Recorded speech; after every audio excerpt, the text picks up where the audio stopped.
ये बिल्कुल सुकून है। बस जो है ना चांद, ये इसके गिर्द जो घूमता है, ये घूम रहा है, जमीन घूमने रही है।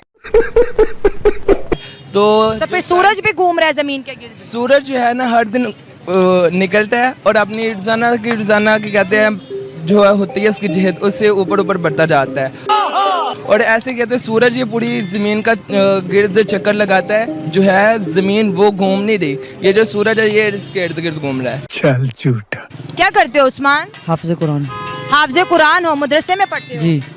अच्छा, कभी आपको मदरसे में ये साइंस, इंग्लिश या मैथ पढ़ाया गया है? जी। क्या पढ़ाया गया? साइंस से रिलेटेड कुछ जानकारी है तो बताओ। मैथ पढ़ाते हैं, मैथ, इंग्लिश, उर्दू। साइंस नहीं पढ़ाते? नो। क्यों नहीं पढ़ाते साइंस? पता नहीं। आपको साइंस से रिलेटेड कुछ भी नहीं पता? नहीं। अच्छा, आपको ये पता है कि इंडिया ने अभी एक मून मिशन की है, उनका एक त्यारा जिनका नाम उन्होंने चंद्रयान 3 रखा था, अब वो चांद पर पहुंच गया है। जी।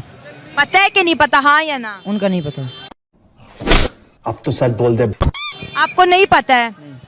अच्छा, इसके अलावा कभी किसी टेक्नोलॉजी का नहीं पता? नहीं। अच्छा बेटा, आप अगर मदरसे में पढ़ोगे, आज कंप्यूटर चलाना आता है? चलो ये बताओ। जी। क्या क्या काम कर लेते हो कंप्यूटर पे? उस पर ना वैसे लैपटॉप चलाता हूँ, लैपटॉप है पास। क्या करते हो लैपटॉप पे? बस तस्वीरें वगैरह बनाते हैं। मदरसे स्टूडेंट तस्वीरें बनाते हो? नहीं, मतलब कि जो फ्लैक्स बनानी है वो बनाते हैं, मदरसे की कोई फ्लैक्स बनानी है तो वो बनाते हैं। अच्छा, इंग्लिश पढ़ लेते हो? जी। किस क्लास की बुक्स आपने पढ़ी हुई हैं? 9 की पढ़ी हुई है। अच्छा, मदरसे के अंदर रहते हुए आपको इंडिया के बारे में क्या बताया जाता है? नहीं, हमें इंडिया के बारे में कोई नहीं पता। पाकिस्तान के बारे में कुछ बताया जाता जी। है? जी। क्या बताया जाता है? कुरान की तालीम हमें सारी बताई जाती है। अच्छा, आप मौलाना लोगों को भी सुनते होंगे, इंसानों का चांद पर जाना एक जायज़ काम है या नाजायज़? ये नाजायज़ है। नाजायज़ काम है, चांद पे नहीं जाना चाहिए नहीं। ना? नहीं। और जो दुनिया जा रही है, दुनिया इसको तरक्की का नाम दे रही है, इस्लाम उसके बारे में क्या कहता है? इस्लाम से नहीं जायज़, क्योंकि चांद मेरे मालिक ने है, मेरे मालिक ने बनाया है, इसमें चांद पे नहीं जाना चाहिए। तो ज़मीन भी तो मालिक ने बनाई है, फिर ज़मीन पे हम क्यों रह रहे तो हैं? मेरे मालिक ने रहने के लिए बनाई है। हाँ। और चांद मेरे मालिक ने बनाया। चांद सुबह से जाता है, शाम को नीचे आता है, इस वजह से चांद पे नहीं जाना चाहिए। ज़मीन तो मेरे मालिक ने रहने के लिए बनाई हुई है, इस वजह से। तो चांद भी तो मालिक ने हमारे लिए बनाया हुआ है ना? वो तो रोशनी के लिए बनाया मेरे मालिक ने, मेरे महबूब की वजह से। अब जैसे इंडिया गया है, वो चांद के ऊपर उतरा है, वो कह रहे हैं कि इसके अंदर से कीमती मेटल्स हैं, इसके अंदर से पानी है, यहाँ से चीज़ें जो हैं हम जो है यहाँ पे बेस बना सकते हैं, ये ज़मीन वालों के कोई काम आएगी, तो क्या वो गलत कर रहे हैं? उन्हें गुनाह मिलेगा? इंडिया कौन सा इस्लाम के मुताबिक काम करता है? इंडिया कोई नहीं इस्लाम के मुताबिक काम करता। वो तो मुसलमानों का बेड़ा गर्क करना चाहते हैं। वो कैसे? वो बेड़ा गर्क करना चाहते हैं। वो कहते हैं इस मुल्क में इस्लाम आ गया तो ये सलाउद्दीन यूबी ऐसे बातें करेंगे, कुरान की बातें करेंगे। वो इस मुल्क को कुरान को ख़त्म करने चाहते हैं। आजकल हमारे हुक्मरान इस तरह के हैं, वो कुरान को कहते हैं यहाँ से कुरान का नाम ही ना ले। वो तो सिर्फ ये मुसलमान है जो कुरान कहते हैं, इस वजह से कुरान का नाम लिया जा रहा है, वरना वो तो कुरान को यहाँ से ख़त्म कर दें। अच्छा, इंडिया में आपको पता है कि मुसलमान रहते हैं या नहीं रहते? जी, रहते हैं। कितने रहते हैं, कोई आइडिया है? गालबन लाख से ऊपर ही हैं। लाख नहीं, पाकिस्तान की पूरी आबादी 22 करोड़ है और इंडिया के अंदर 27 करोड़ मुसलमान रहते हैं। अगर इंडिया इस्लाम ख़त्म करना चाहता तो इतने मुसलमान वहाँ पर कैसे होते? तो वो जब जो जाते हैं वो आते तो नहीं ना वापस। जो जा रहे हैं बस वही जा रहे हैं, आते तो नहीं ना वापस। कौन जा रहा है और कौन नहीं आ रहा? अवाम जा रही है। पाकिस्तान से लोग इंडिया जा रहे हैं? जी। नहीं, इंडिया के अंदर पार्टीशन जब हुई, जब मुल्क बने, वो आपको बताया मदरसे में कभी पढ़ाया है कि इंडिया पाकिस्तान कैसे बने? वो हमें कुरान के बारे में बताते हैं सर। अच्छा, कुरान ज़मीन के बारे में क्या कहता है? ज़मीन फ्लैट है या गोल है? ज़मीन गोल है, फ्लैट भी है। फ्लैट है कि गोल है? एक चीज़ बताओ। फ्लैट। ज़मीन फ्लैट है। अगर ज़मीन फ्लैट है तो इसका मतलब है कोई चीज़ हरकत नहीं कर रही ना? नहीं।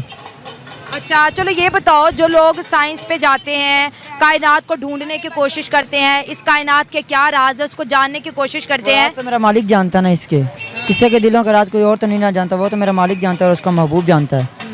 तो इंसान को साइंस नहीं पढ़ना चाहिए? पढ़नी चाहिए, ये तो काम है, पढ़नी चाहिए। साइंस भी पढ़नी चाहिए। तो साइंस पढ़ा तो मून पे गया ना? जो भी पाकिस्तान के बारे अच्छा काम करता है उसको ये फांसी लगवा देते हैं। अब जिसने एटम बम बनाया, डॉक्टर अब्दुल कदीर खान, उसने पाकिस्तान के लिए अच्छा किया था, उन्होंने इनको फांसी लगवा दी। उनको इन्हें कैद करवा दिया। अब वो यहाँ तो जो पाकिस्तान के लिए अच्छा काम करता है उसको ये नाजायज़ काम करते हैं, उसको फांसी लगवा देते हैं, कोई कैसे कर देते हैं। हमारा मुल्क जो इंडिया है, साथ हमसाया मुल्क है हमारा, उसने इतनी तरक्की कर ली, उसने इतना बड़ा वर्ल्ड रिकॉर्ड बनाया कि साउथ पोल पे जाने वाला दुनिया का पहला मुल्क बन गया। हम ऐसा कुछ काम क्यों नहीं कर पाए? उस्ताद हम आते थे टैंकी से पानी साफ़ हो तो टूटियों में पानी साफ़ आता है। अब हमारे हुक्मरान गंदे हैं, पीछे अवाम ने भी इस तरह गंदी होना है। अच्छा, इसलिए अवाम काम नहीं कर रही। जी।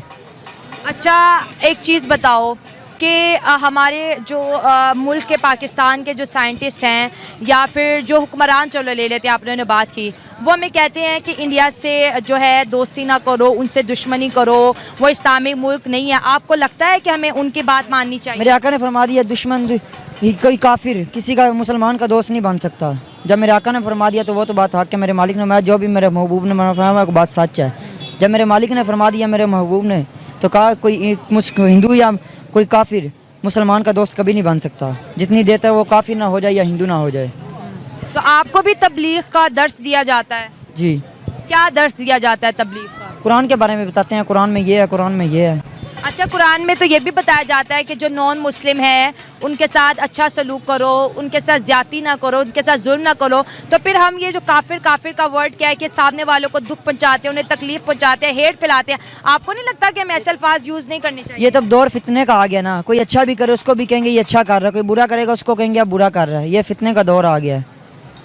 अच्छा, लास्ट पे क्या पैगाम दोगे जो इंडिया ने किया है, इस उनकी इस जीत पे क्या कहोगे? अब पाकिस्तान को होना चाहिए जब नमाज का टाइम हो दुकानें बंद करें। अल्लाह ताला में कुरान पाक में या अय्युहल्लज़ीना आमनू इज़ा नुदिया लिस्सलाति मिन यौमिल जुमुअति फस्अउ इला ज़िक्रिल्लाह, ईमान वालों जब अज़ान जुमा हो जाए तो फिर दौड़ो जुमे की तरफ। फिर कोई भी काम करो वो हराम है। जब नमाज का टाइम हो जाए फिर चलो मस्जिदों में। अच्छा, बच्चों से मैंने इंडिया और साइंस के रिलेटेड पूछा, लेकिन उन्होंने कहा है कि चांद पे जाना हराम है, क्योंकि कारी साहब कहते हैं कि चांद पे नहीं जाना चाहिए। अल्लाह की बनाई हुई चीज़ों में जो है इंसान को जो है रद्दोबदल नहीं करना चाहिए। लेकिन मदरसे में आपको पता है ऐसी ही तालीम दी जाती है और बच्चे जो अपने उस्ताद से सीखते हैं वही आगे जो है डिलीवर करते हैं। अनफॉर्चुनेटली ज़्यादातर जो हेट है वो मदरसों से फैलता है, मुसलमान काफिर करके छोटे छोटे बच्चों को रेडिकलाइज कर दिया जाता है। लेकिन हमारी भरपूर कोशिश है कि पाकिस्तान की तरफ से पूरी दुनिया को एक अमन और एक मोहब्बत का पैगाम